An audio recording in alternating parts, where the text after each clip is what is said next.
യേശുവിൻ്റെ ജീവിതം. സ്നേഹമായി വന്ന യേശുക്രിസ്തുവിൻ്റെ ജീവിതം സ്നേഹത്തിൻ്റെയും കരുണയുടെയും വലിയ പാഠപുസ്തകമാണ്. യേശുവോ ജ്ഞാനത്തിലും വളർച്ചയിലും ദൈവത്തിൻ്റെയും മനുഷ്യരുടെയും കൃപയിലും മുതിർന്നു വന്നു. ലൂക്കോസിന്റെ സുവിശേഷം 2:52. ഏകദേശം 30 വയസ്സ് ആയപ്പോഴാണ് യേശു തൻ്റെ പരസ്യമായ പ്രവർത്തനങ്ങൾ ആരംഭിച്ചത്. അവൻ്റെ പ്രധാന സന്ദേശം ഇതായിരുന്നു: സ്വർഗരാജ്യം സമീപിച്ചിരിക്കയാൽ മാനസാന്തരപ്പെടുവിൻ എന്ന് പ്രസംഗിച്ചു തുടങ്ങി. മത്തായി 4:17 കാണാം.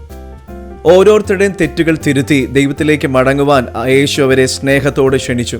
യേശു ഉപദേശിക്കുകയും പ്രസംഗിക്കുകയും മാത്രമല്ല, അവൻ ജനങ്ങളുടെ ഇടയിലേക്ക് ഇറങ്ങിച്ചെന്ന് രോഗികളെ സൗഖ്യമാക്കി, കാഴ്ചയില്ലാത്തവർക്ക് കാഴ്ച നൽകി, ചെകിടന്മാർക്ക് കേൾവിയും ഊമർക്ക് സംസാരശേഷിയും, അങ്ങനെ ഒട്ടനവധി അത്ഭുതങ്ങൾ യേശു ചെയ്തു.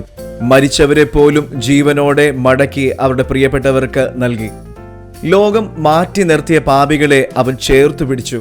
ബൈബിൾ അവനെക്കുറിച്ച് ഇങ്ങനെ സാക്ഷ്യപ്പെടുത്തുന്നു: നസ്രായനായ യേശുവിനെ ദൈവം പരിശുദ്ധാത്മാവിനാലും ശക്തിയാലും അഭിഷേകം ചെയ്തതും ദൈവം അവനോട് കൂടി ഇരുന്നതുകൊണ്ട് അവൻ നന്മ ചെയ്തും പിശാച് ബാധിച്ചവരെ ഒക്കെയും സൗഖ്യമാക്കിക്കൊണ്ട് സഞ്ചരിച്ചു.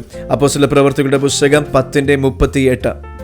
യേശുവിൻ്റെ ഉപദേശങ്ങളിൽ 2 പ്രധാനപ്പെട്ട കാര്യങ്ങൾ അടങ്ങിയിരുന്നു. 1, ദൈവത്തെ പൂർണ്ണ ഹൃദയത്തോടെ സ്നേഹിക്കുക. 2, നിന്റെ അയൽക്കാരനെ സ്നേഹിക്കുക, അതായത് മറ്റുള്ളവരെ സ്നേഹിക്കുക. യേശു ഒരിക്കൽ ഇങ്ങനെ പറഞ്ഞു: ഞാൻ തന്നെയാണ് വഴിയും സത്യവും ജീവനും. യോഹന്നാന്റെ സുവിശേഷം 14:6. ദൈവം ആരാണെന്നും ദൈവത്തിലേക്ക് എങ്ങനെ വരാമെന്നും അവൻ സ്വന്തം ജീവിതത്തിൽ കൂടി കാണിച്ചു തന്നു. യേശു സത്യം പഠിപ്പിക്കുക മാത്രമല്ല ചെയ്തത്, അവൻ തന്നെയായിരുന്നു സത്യം.